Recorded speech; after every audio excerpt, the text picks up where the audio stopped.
Welcome back, everyone. So, today I want to take you through marketing. And as most of you know, marketing is like a buzzword since SMMAs um, were founded in tons by 16-year-olds, by basically everyone who wanted to become um, self employed. Today I want to show you that it's really not that big of a deal. I do have some friends at university, they major in marketing, and you can um, go deep into each of the concepts I'm going to show you. That's for sure. But in an overview, I'm convinced that if you know about these 10 concepts I want to get into, you'll be fine for your business. Okay, let me give you an overview. In essence, it's about you have a customer and you want to sell something to him. Next question is, what do you want to sell to him?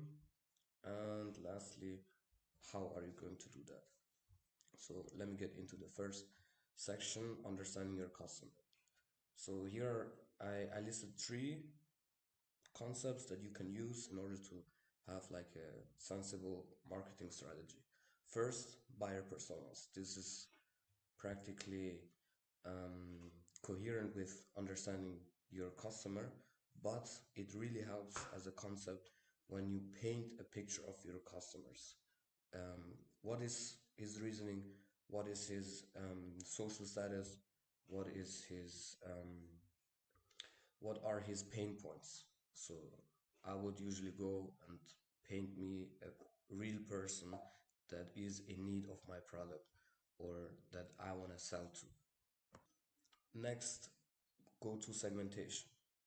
What differentiates the buyer persona that you just built from other groups of the population in terms of demographics, in terms of income, in position, in other like factors that are inherent only to the group that you want to sell to, and from there on you can move to your other concepts in a more structured way and in a more targeted way. Then the last thing that's really important when understanding your customer is what is the reason, what is the goal that your customer wants to achieve by using your service or your product. This concept is means end chains. I actually wrote a I actually wrote a means end chain breakdown in a paper for university, and there I really saw that you can trace back the need or the product attributes to a need, inherent need of your customer. In this sense, let me walk you through a quick means and chain. If someone buys a Lamborghini, they most likely don't want to have like a fast car, but the end is social status, is to be liked by others. And this would be an end that is achieved through the means of a Lamborghini. And you always want to target the end that your customer is trying to satisfy. In this sense, by implementing product attributes that are not linked to its functionalities, but to the emotion, to the end that the customer tries to achieve. The next, the next part of your marketing journey is your value proposition design. So you understand your buyer, you know what they want to achieve, and you may have already linked some product features towards this goal. And next, since you are probably not going to be the only one that has a product to sell for this specific end or for this specific buyer personas, so you want to differentiate yourself from your competitors or place yourself in the market in a meaningful way. And for that, you would go through a competitor analysis first. You would look at the market your competitors address. You look at their marketing, at their products, at their pricing, and also at their brand itself. Based on that, you want to position yourself in the market. And usually you would take Porter's U curve, um, a concept I showed in another video, where you decide whether you're going to be like a cost leader, or are you going to differentiate yourself by having a special branding, special product features that lets you put a higher margin on your products by differentiating yourself from your competitors in the way that you are perceived as either higher quality or just with a better service. So in this sense, Lamborghini positioned themselves as not as a cost leader like Toyota that has the most has the cheapest way to fulfill the end, but as someone who has um, some way of using emotions and psychology and their branding to have a higher margin on their products. And this is actually linked to the last step in this value proposition design. Here you really, I would write it down. I would write down what is it that differentiates you from the competitor you analyze, and what features, what story, what brand uh, are you going to really implement in order to have yourself positioned in the um, differentiation um, pool of competitors. Now, if you wanted to decide, if you decided to go the cost leader strategy, then you would here at this step think about, okay, what makes you, what puts you in the position to have like such a lower price than the other ones? Is it because you can produce more efficiently? Is it because you um, go with a penetration strategy into the market and have like even a deficit in the beginning, or is it something else? So now that you know who you're going to sell to and what you're going to sell, we go to our 4Ps. This is like the most known framework in marketing, and you should still use it, even though it's like on first glance it's pretty basic. But if you really reflect about the different P's, um, it's going to help you formulate a marketing strategy that is going to be um, successful. So first, with the product, you go through your research you did, or like your reflections you did on the means and chains, through the positioning and differentiation, and formulate product attributes that are going to be sold to your customers. So here you would think about it again and link them directly to your product that you are going to sell.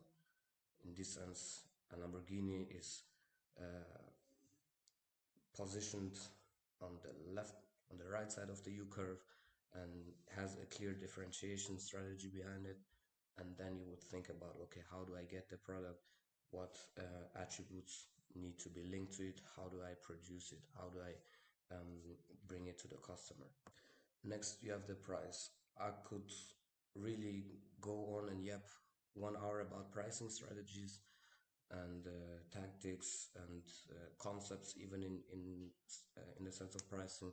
There are even consultancies that are like, for example, Simon Kucher. They are like focused. They are specialized on pricing. So here I would show you one concept that I find interesting, and it's anchor pricing. So whatever price you put on the product that you're going to sell has a psychological effect in your customers. whether it is to show you as the cost leader or someone who's having a clear luxury or differentiation strategy, the price is linked to that picture, that image that you paint in the head of your customers. So one should always keep that in mind when going about pricing. This can be used in different tactics like having bundles or different pricing options or options that are priced in a way to nudge someone to choose one package that is preferred by you, by the seller. Next thing is place. So where are you going to sell it? How do you frame the whole like packaging of your product? How is it delivered? I would also think about your support, your customer support, and not only the distribution itself, but also the whole delivery of your product when thinking about the place. So first step obviously is the distribution. Do you have online channels? Do you do your services? For example, you're a barber. Do you have a shop? Do you do home visits, or are you going to do it in an entirely different way? This is what I would do first, and then think about adjacent stuff like delivery, support, and so on. Last thing, and this is mostly misunderstood as to be congruent with marketing itself, and that's what I wanted to show you with this video. You have 9 other really important steps to go through before you even think about promotion. But here, promotion, this is mainly understood by marketing when you talk about it in not academic sense or like in everyday language. So here it's about how are you going to get your customers or your buyers to know you and your product and to know that they can buy it from. Here you would go through thought processes like are you going to have paid or organic promotion ways? Is it online, or do you go through classic campaigns, let's say? How are you going to communicate with your customers? Do you have like sort of personal branding or organic content that is created on social media? Are you going to use paid ads and so on? This all belongs to this step, promotion. And what you would want to do, same as with the other steps I went through, is build on the knowledge you gain from the reflections and the thoughts from before. So if you have reached to the point that through your segmentation you know that all of your customers belong to a demographic group that is not on the internet, it doesn't make sense to have like a big social media channel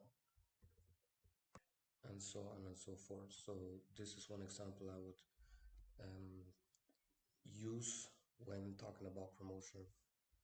Just base it on the knowledge you gain from the other 9 steps. So as said, in marketing you can go through each and every one of these themes or topics, and you could get me to talk about them for hours. But if you have these 9 based on these 3 steps, you are going to be fine for the beginning. That's also the way I do marketing strategies for customers. So I would go through all these 10 steps first and then really dive into the promotion when it's about a delivery. That's usually the way we go. So don't forget these 9 and skip right to promotion when you're setting up your marketing strategy, because they decide whether it's going to be successful or not. That's it for me. If you want to have like a deeper dive into one of these topics, just leave a comment and I'll try to get back to you.